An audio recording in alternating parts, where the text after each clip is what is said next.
Madagascar detached from the African and Indian continent over 80 million years ago.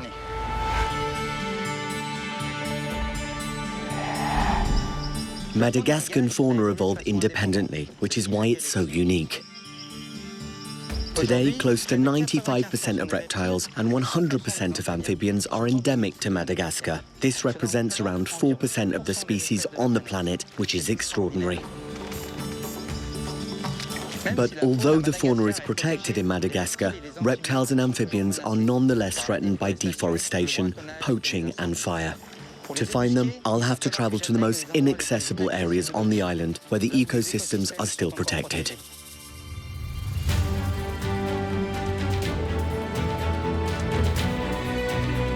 Strange, mysterious and sometimes dangerous, reptiles are nevertheless fascinating. My name is Nathanaël Maury. I'm a photographer and a herpetologist.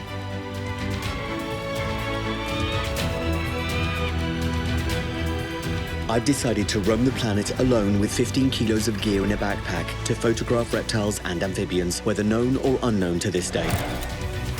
My project is to create a detailed encyclopedia of all these species before they disappear.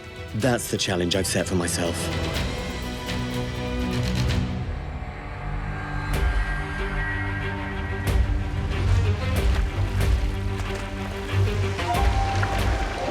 Here you need to watch out for the rocks. With the waves, we could easily break the canoe. This is no joke. I need to stay focused. Now's not the time to capsize. I'll have to slalom a bit to get through. I've seen a small beach over there. It's perfect for landing.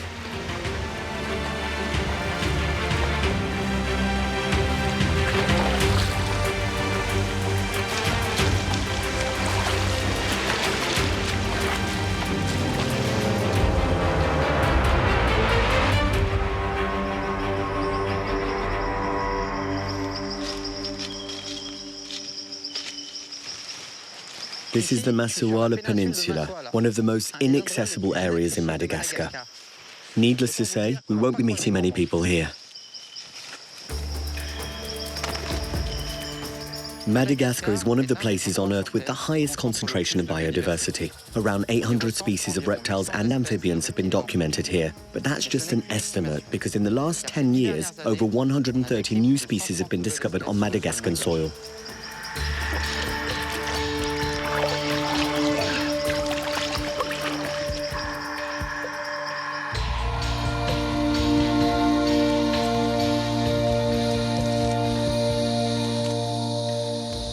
All right, I've arrived in the primary forest. It's a forest that's been here for a long time. You can tell because there's a large variety of plants. This is one of the most humid forests on the planet.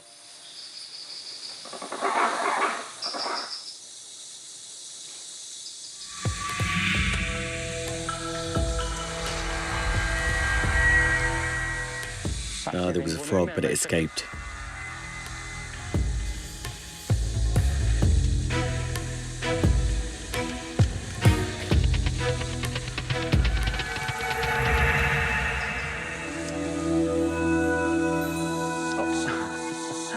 There you. This is Fansa Park. It has a crest on top and underneath the body, but it doesn't have a rostrum, which means that it's a female. I want to keep her from climbing on the branch. There. Ah, she's really pretty, isn't she? There, you can climb through here. There's enough room. Now, don't you go escaping on me. Ah, the male is above. This is a male Fansa Park. He has a nice rostrum and he's much more colourful than the female. Ah, they're together now. It's breeding season for them, so that's why they're next to each other. The male is surely chasing after the female. He's beautiful. His colouring is incredible. He's nodding his head slightly as the female to seduce her. After, I'm going to set up my studio.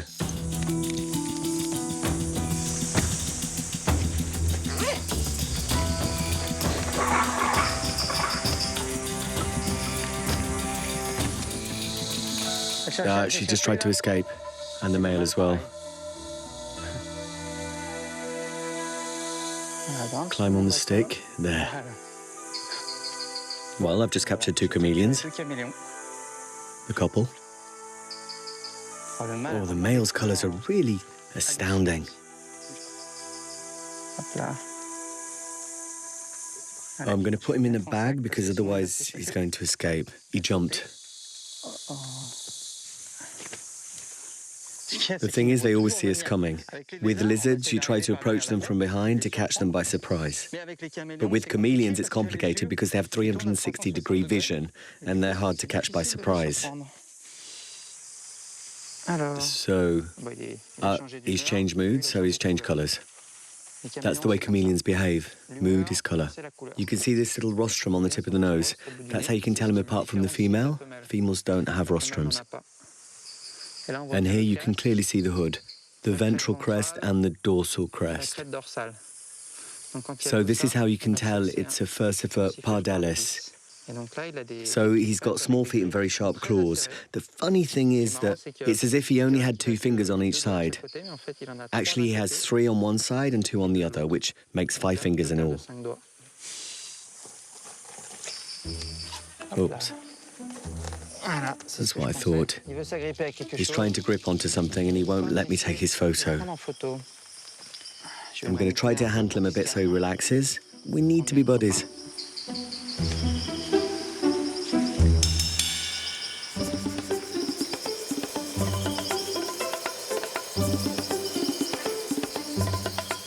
It takes a little patience. There. You starting to relax? I'm not here to bother you.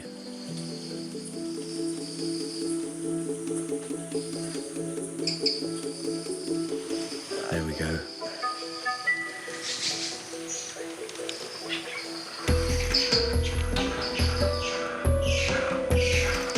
It's difficult to take a picture of him looking at me because he's looking all over the place. And very quickly at that. His eyes are constantly moving, so it's really hard to adjust the focus on the eye.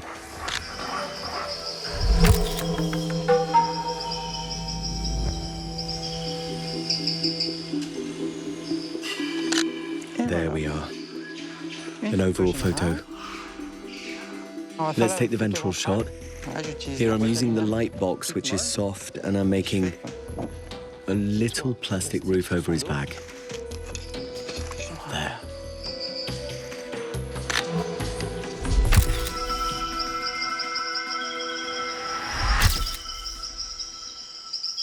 Okay, let's return you home and then I'll take photos of your female. Look who's taking a little nap in the bag. You a little calmer? There, just pretend you're at home. You're chilling and I'm taking a few photos.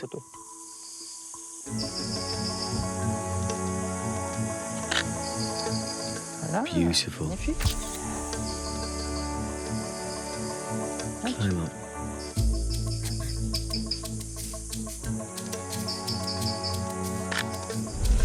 Perfect.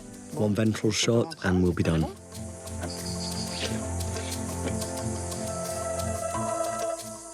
Okay, that's perfect. Done.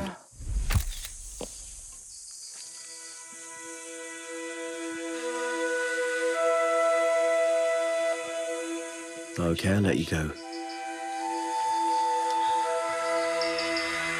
Go back to your mate there. All right. I'm going to pack up the studio and then we'll move on. There are lemurs. Oh, he's magnificent. He looks like he has a crest around his head and a long tail. I think those are the red ruffed lemurs. Even if I didn't come for them, I'm really glad to hear them and to see them. All right. Well, thanks for the photos. Have fun.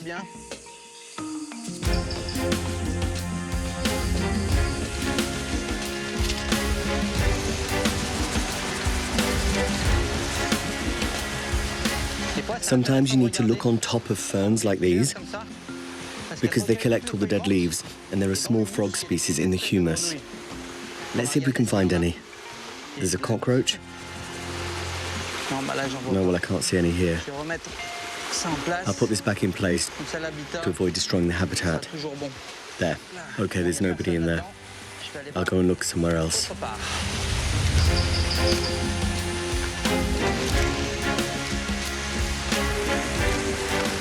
There are rivers everywhere here. There's so much water. Mossy rivers like these are ideal for frogs because their skin needs to stay damp permanently.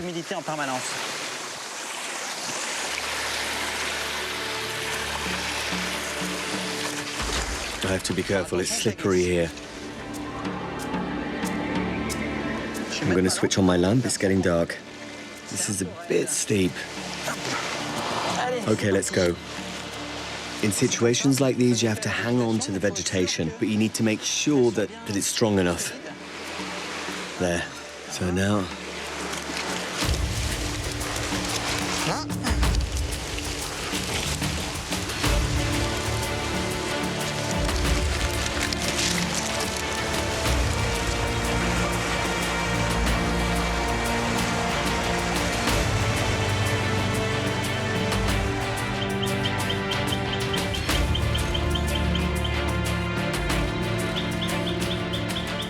This is a very populated area. There are animals all over.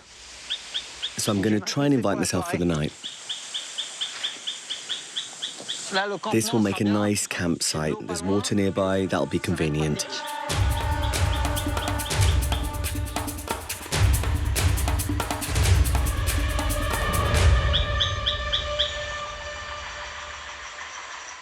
Okay. I've finished setting up camp. I've got frogs waiting for me.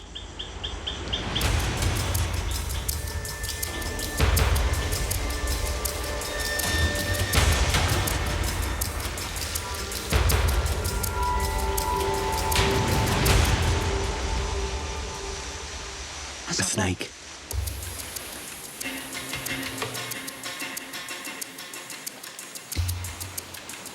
I'm going to catch him delicately.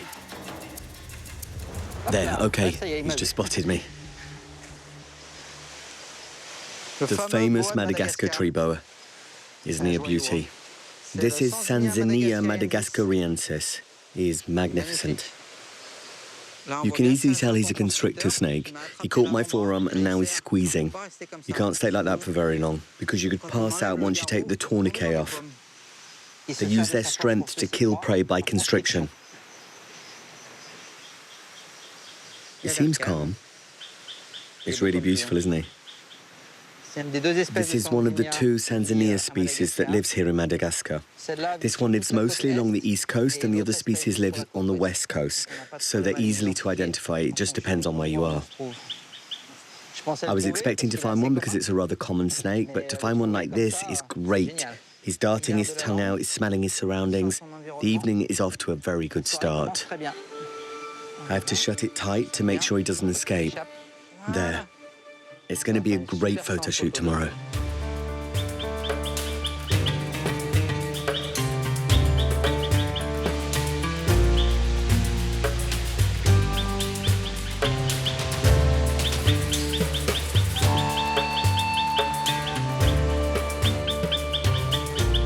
There's a frog over there. I'm going to try and catch it. Actually, you can see them from far away, up to several dozen meters, just because their eyes reflect the light. They have what's called a tapidum lucidum.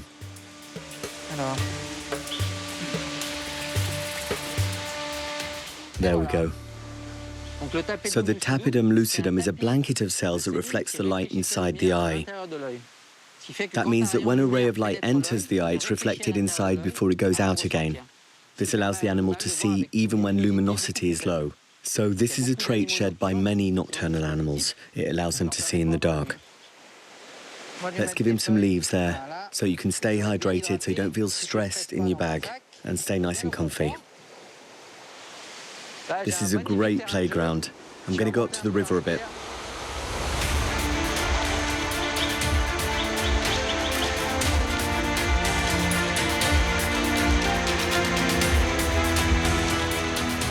A snake.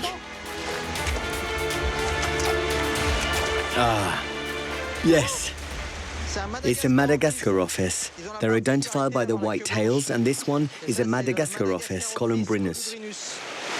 This is an apistoglyphus snake, so although it's venomous, its venom fangs are located at the back of the mouth, and it's not dangerous for humans. Okay, I think it's been a nice evening. I think it's time to go to bed and get some rest. What's nice is that I've already set up camp. I just need to climb into my hammock.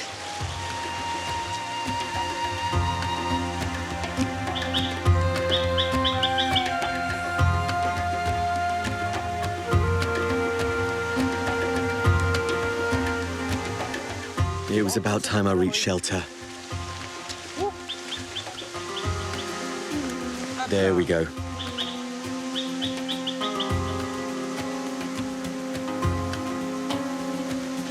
Oh, this is perfect. The definition is great here. You can see all the details of the scales. I can't get over those colors. Those animals have really developed special traits. Now, what about the female? You can clearly see the eye. The Madagascar legend says that one eye looking to the future and the other to the past. What pretty little teeth. Oh, that's it for the chameleons. Tomorrow morning I'll do the snakes and the frogs, and the encyclopedia will grow. All right, it's time to get to sleep.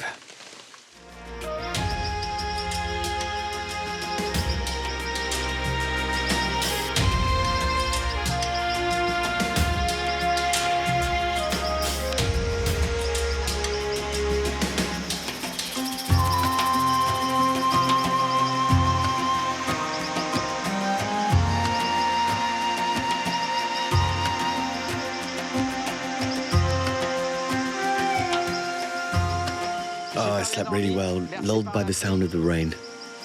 I'm glad it stopped raining, at least it seems so. All right, now action.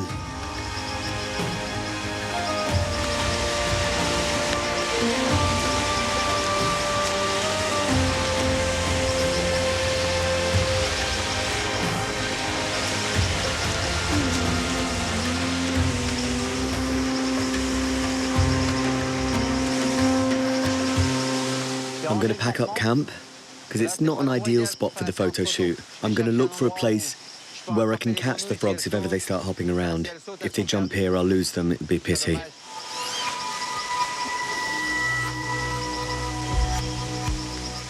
What I like about camping with a hammock is you don't have to leave any traces.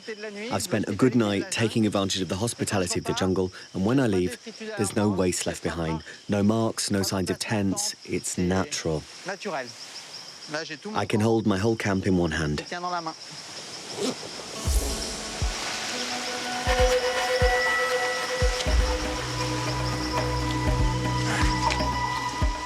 Well, here's a good spot to take my photos, and I should be able to keep the animals from escaping. I have to make sure I have a stable surface, because the boa is rather big and he'll be pretty heavy. A little ray of sunlight, that's nice. There was some when I got up and then it clouded over. The weather is very unpredictable. There. Madagascar office, Columbrinus. They're part of the columbine family. It's really pretty. So even though this is not a big snake, it's one of the Fansa Park main predator, which we saw yesterday. They like to eat chameleons. So the difference between humans and snakes is that our lower and upper jaws are attached together. They can pivot, and they're still attached. A snake's jaw, on the other hand, are not attached. They have a ligament, and that ligament is very extensible. This means that a snake this size can easily swallow a first-foot pardalis. He's darting his tongue. That's going to make a nice plate. So now I have to get him to calm down to take my overall photo. Now he's calm.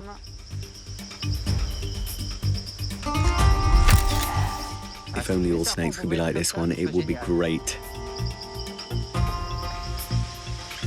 A little sandwich.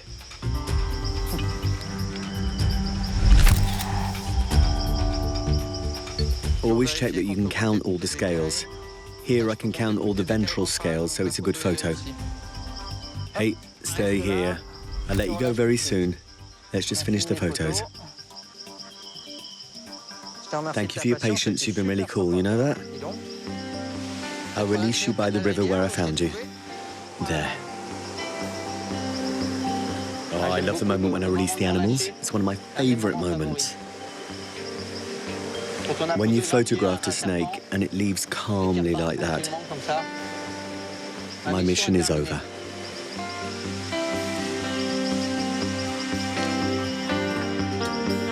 He made the ball. It's a boa ball. There. If you could just flatten that ball a bit so that I can see you better, that's not bad.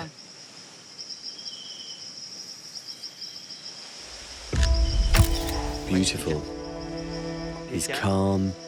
He spent the night in the bag. Now he's waking up and he understands that I'm not dangerous. This is not a venomous snake, but it does have good-sized fangs, and lots of them. They're very strong animals. If you get bitten, you're likely to need stitches. And he's got a magnificent head. I love it. And these bluish reflections in the scales are really special. Look at the camera. Cheese. There we go.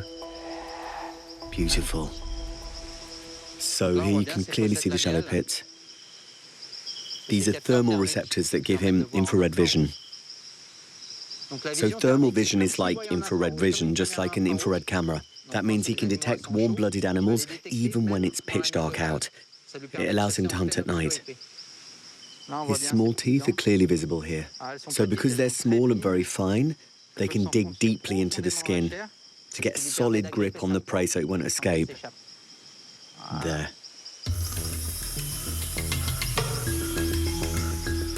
I'm going to turn him over. There.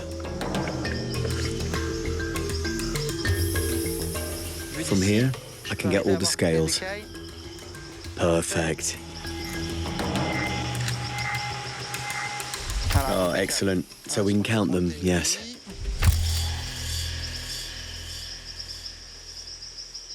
There. Well, you've been really good. Now you can go back to your business, eh? Eat some lemurs, birds, rats. Okay. I've found you right here. I'm releasing you in the same spot. Okay, well, thanks for the photos. They'll make a great plate for the encyclopedia.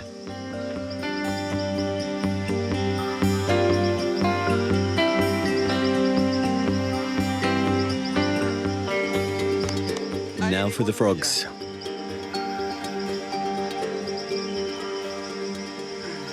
That's a plethodon towheeler notos ticta. This is a frog that likes to hide in holes to lay its eggs. A female can transport up to 120 eggs in one clutch. Stay on your back there. That won't be long.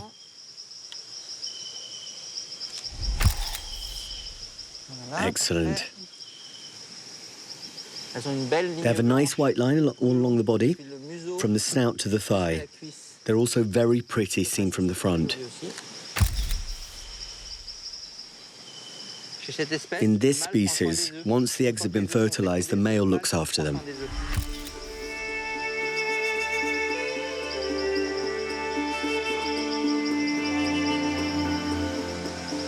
There. Just like home.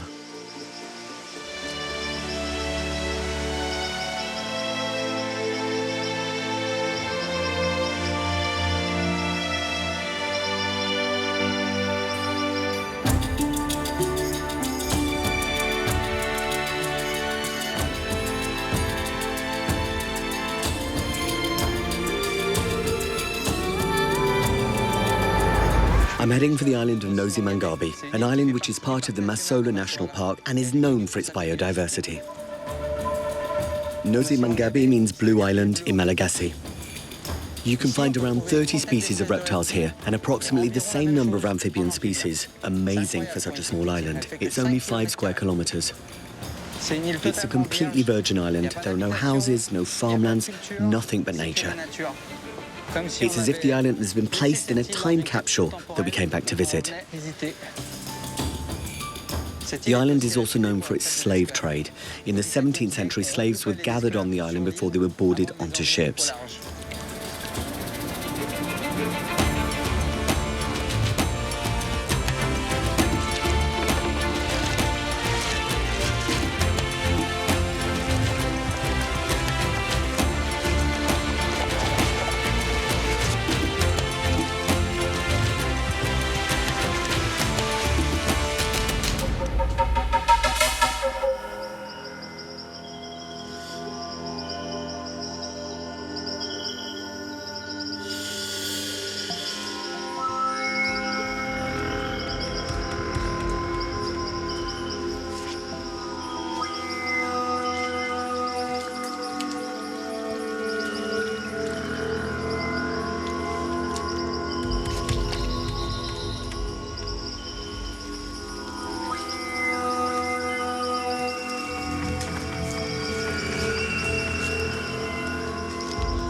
There's a Europlatus. It's amazing how they blend with their surroundings. Oh, it's really beautiful.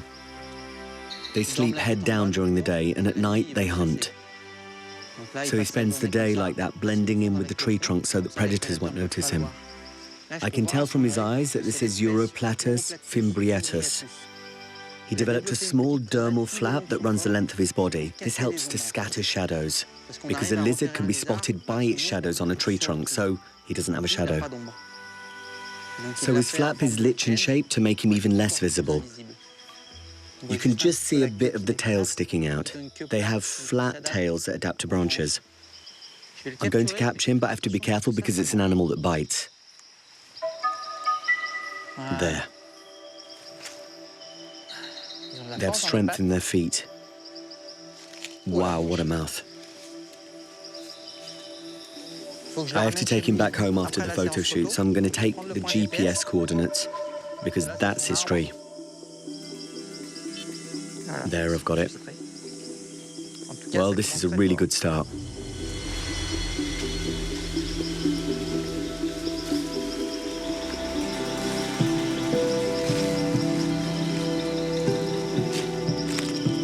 Oh.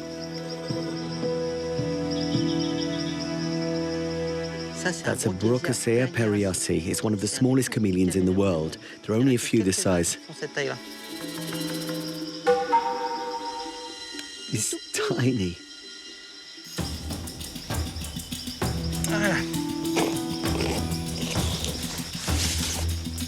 For the Brooker, I'm going to have to use super macro mode. I think I'm going to be at 100% of my camera's capacities. It won't be easy to take good photos.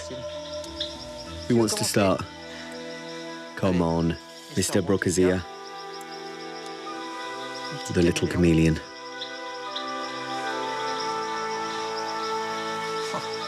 It's not often I've had reptiles this size on my lightbox. It's a Brooker from the chameleon family. They lay only 2 eggs per year and live around 2.5 years. The impressive thing is that they have the same ecology as insects. This means that, although they are reptiles, they also have the same behavior, reactions and habits as many insects. They live among dead leaves and eat microflies, small insects, tinier than they are. They have no other means of defense. The only way they can defend themselves is by blending in with the forest bed and keeping still. They're really cute. To escape from predators, they fold their feet, drop to the ground, and because they are the same colour and shape as dead leaves, once on the ground, they're really hard to find. So, there. He turned over. Okay, that's done. Wait, you face me? Yeah? No, he turned round. You can certainly scamper on those short feet, right?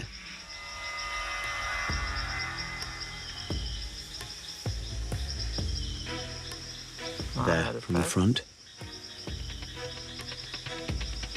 I'm going to take one from above.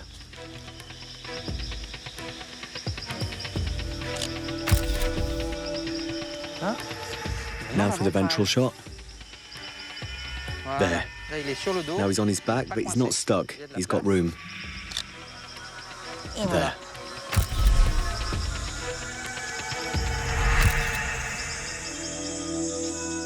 Okay, well, let me take you back home. You behaved very well for the photos. I'll let you go now. I have to be careful not to step on you, because you're tiny. Now I'm going to do the Europlatus and try to avoid being bitten in the process.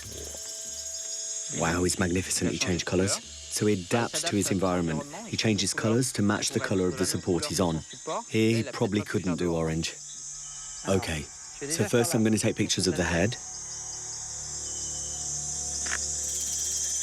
His eye is really magnificent. Let's take a photo from the front if you don't mind. Huh. He's got a duck face seen from the front. What a beautiful animal. I love him. The position, the behaviour. Everything is different. So now he's rearing up on his hind feet to show me he's bigger, more imposing. He's just trying to impress me.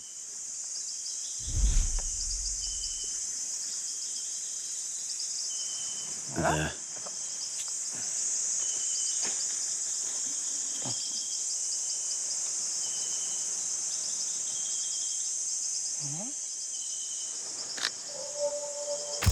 Now that's a beautiful photo.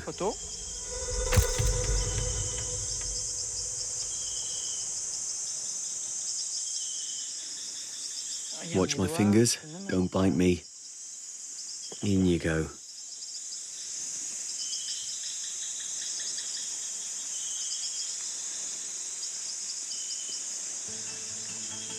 They like being head down, so I'm putting him in a position in the bag. That's how they spend most of their time. Like this, he won't be too stressed, he's relaxed. It's really an improbable species. This is an animal that's going to stand out in the encyclopedia.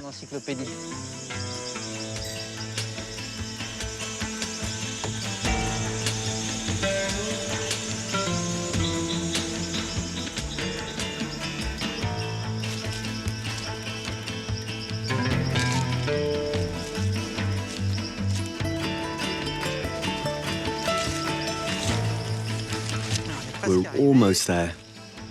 Over this way. Ah, there we are. That's your tree. We're home. I'm releasing you just before nightfall. You're going to be able to go hunting. I hope that you've been able to get some sleep. Do you recognize your tree? I'm going to continue on with my journey. Okay, bye.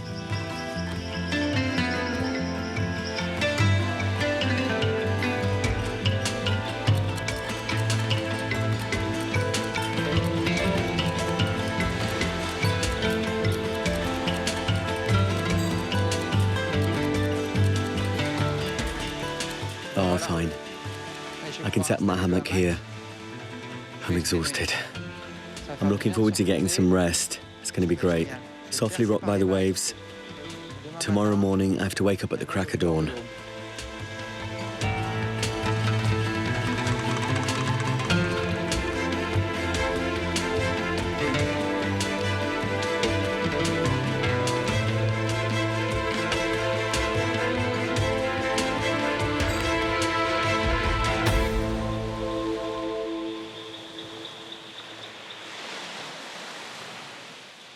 Well, I'm happy.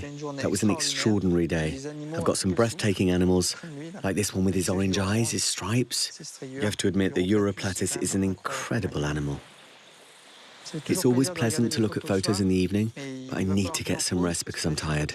I've had a really long day. I've paddled, trudged around, looked for species, taken pictures. And tomorrow, I'm changing regions. I'll be heading northwest of Madagascar, to anchor a Fansa National Park, which is a dry forest. The biotopes there are completely different, and I hope to find other species that you can't find here. But for now, I need to get some rest.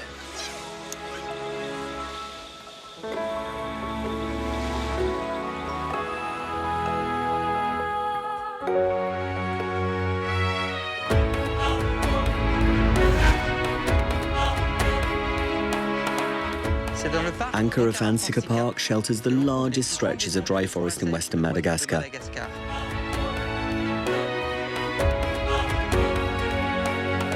Ecosystems and biotopes here are very different from what you can find in Masala region. Approximately 70 reptile species and some 15 amphibian species live here.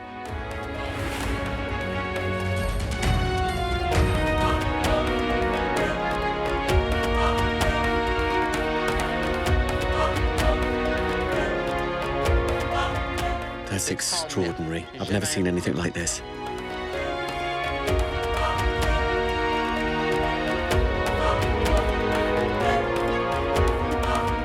I won't find the species I'm looking for here. They live in the forest.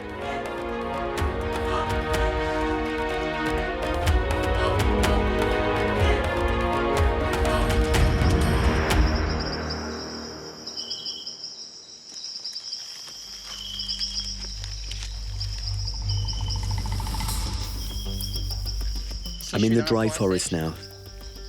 It's around 1,300 square kilometers.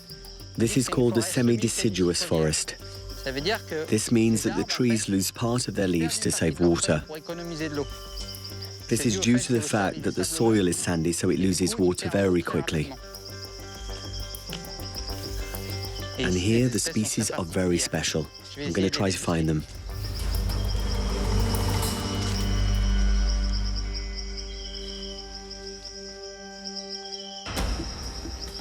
This is a Laeoheterodon. They're very fast. Only have one chance to catch it. Avoid making sudden movements, otherwise it'll just scurry off. At least he's not paying attention to me.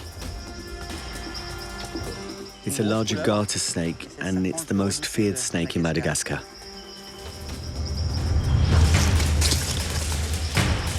It's a very strong snake and quick to attack. They're not really dangerous. They aren't lethal, but they bite with big teeth. There.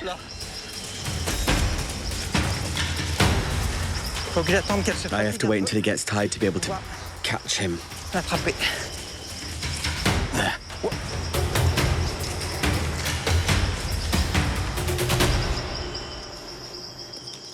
Got him. That warmed me up nicely. Oh, he's magnificent. That's funny. It has a hood like a cobra. You're not happy, are you? Don't worry, I'm not here to hurt you. Even though this is not a very dangerous snake, it's nonetheless venomous. And these are the venomous hooks. Here. In front of the small pink protrusions, these are teeth that it uses as hooks.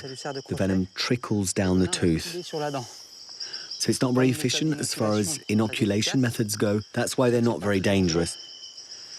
But you still need to be careful, and it hurts too. It's very beautiful.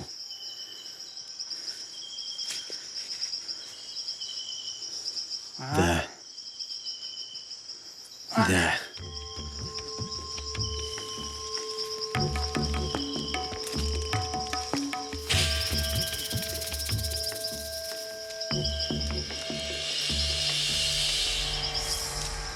There's a very small iguana on the branch. I'm going to try to get closer, but he's seen me. It's going to be a bit tricky. He's really beautiful. Oh, he went further onto the branch, but maybe I can still catch him.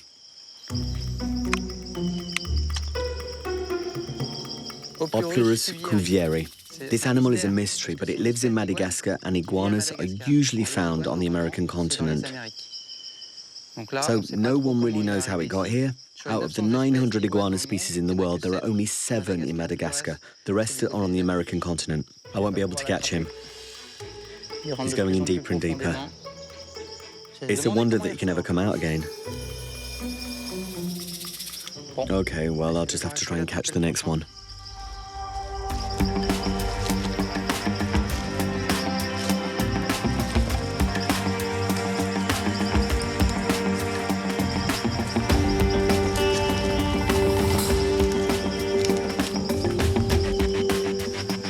Hey, there's a Bressia right there.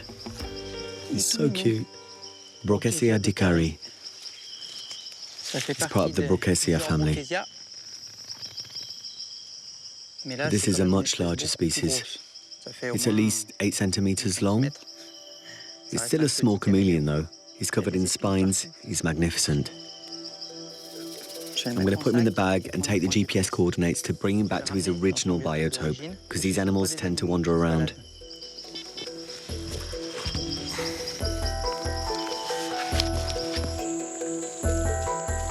Well, here's a nice bypath. It's a good place for my photo shoot. I'll start with the photos of the garter snake. First, I'll take the photos of the head, and then I'll try to relax him to put him on the light box. But I'm not sure that'll work. If not, I'll do it on the ground.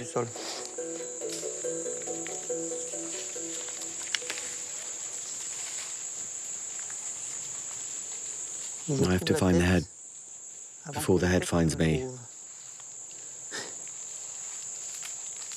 He's going to need to relax.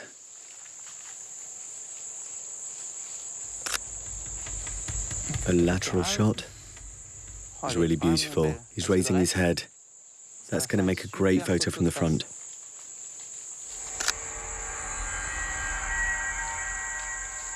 I have to befriend the snake because at one point I'll need to let go of him completely to take the overall photo. In that case, they need to be handled delicately until they calm down. And always keeping in mind that they could bite at any moment.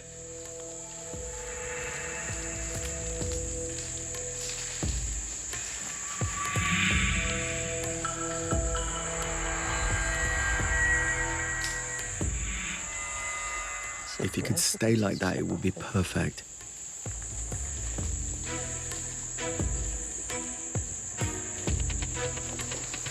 No, it's not working.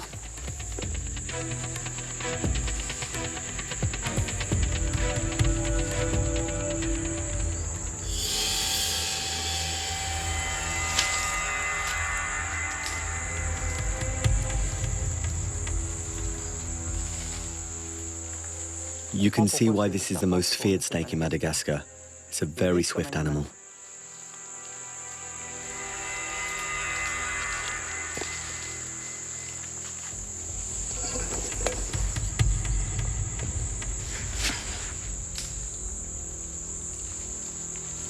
You have to calm down, you know.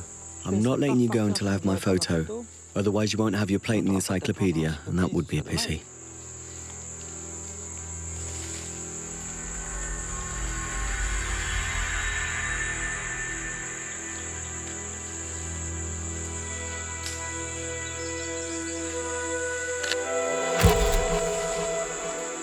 There. I've got the overall shot. Now I just need the ventral one. Wait a second before you move when I take my photo.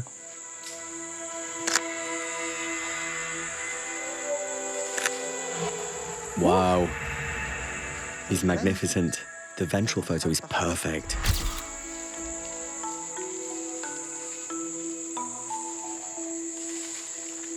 You have to be patient. Very gentle and patient. If the snake feels threatened, he'll never calm down. That's it. He's funny like that. I'm going to release him because we're in his habitat. Incredible how soundlessly he slithers on the ground. Now I'm going to do the Brooker. That's the small chameleon, it should be much easier. These animals, instead of running away, play dead. So, the two pictures.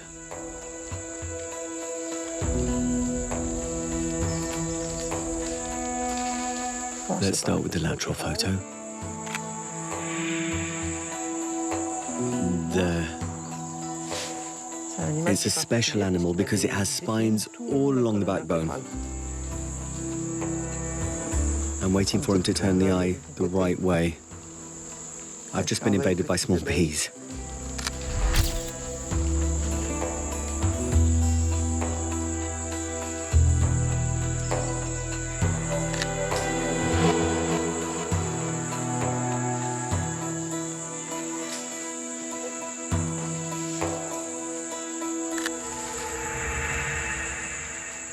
They're really extraordinary animals.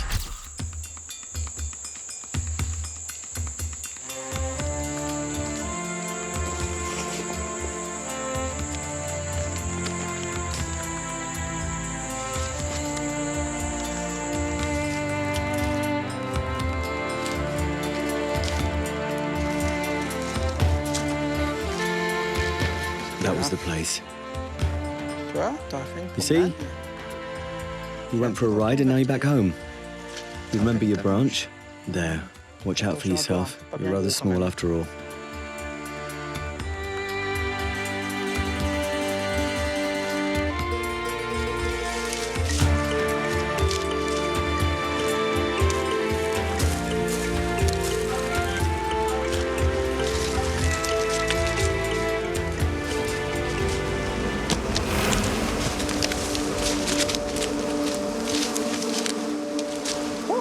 There are wasps.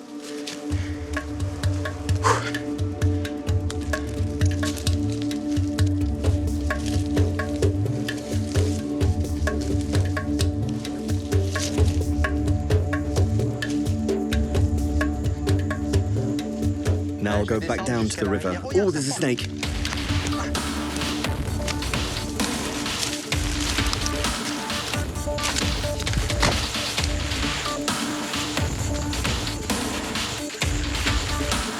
Oh, I was afraid it would get away.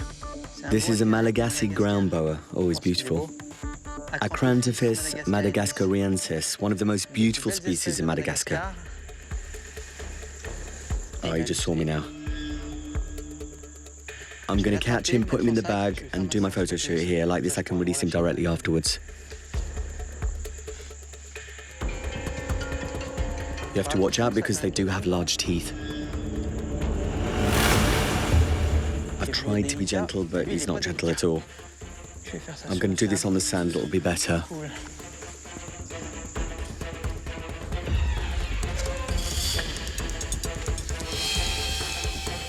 Hey.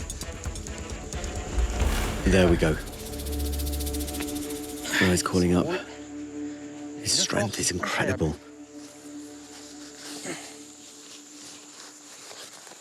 And he's rolling up in a ball. Beautiful.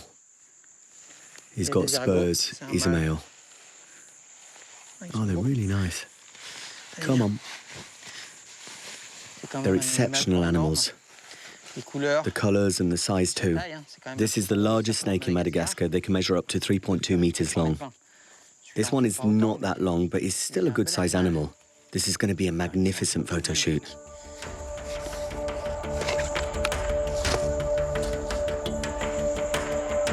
You're the last specimen I'm photographing here in Madagascar. You need to be nice if you want me to keep a fond memory of the animals here, right? Those black bands on his snout are incredible. They look painted. So neat. Actually, the spurs are vestigial feet. They're attached to the pelvic bone to the pelvis. Generally, they use them to arouse the female during mating. The best way to measure snakes is to lie down next to them. Like this. There we go. He's about my size, a little over 1.60 meters.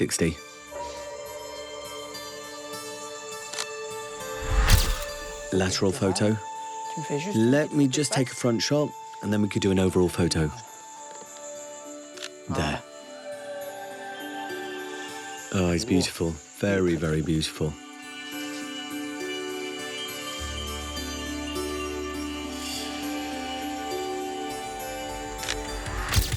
So let me just take a nice ventral photo and I'll let you go. So Acrantophis madagascariensis are ovoviviparous, which means that their babies are hatched directly out of the pocket. But they've developed a very specific strategy for reproduction. Instead of giving birth to lots of babies like most snakes this size, that's to say between 30 to 40 babies or 30 to 40 eggs, these snakes give birth to 2 to 6 babies. However, their babies are enormous. At birth, they measure 70 centimeters and weigh close to 300 grams. And we think that they've chosen this specific adaptation because there are not predators for large snakes here. So it makes sense to have big babies. That means there aren't a lot of them, but they will survive because they don't have any predators. Whereas if you have small babies, lots of them will die through predation. Let's turn you over on your back now. No rolling up in a ball. The problem is that I don't speak Madagascan, so we have a hard time communicating sometimes.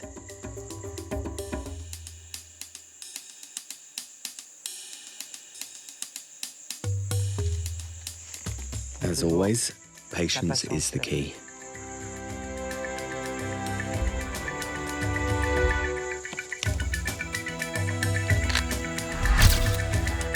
Perfect photo plate. I have all the ventral scales. I'm glad, because I've got the Madagascar boa.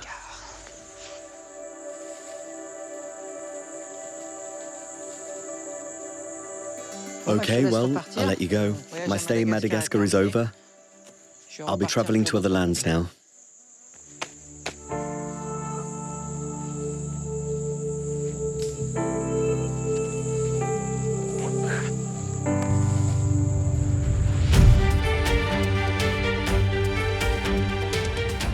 This expedition to Madagascar has lived up to my expectations.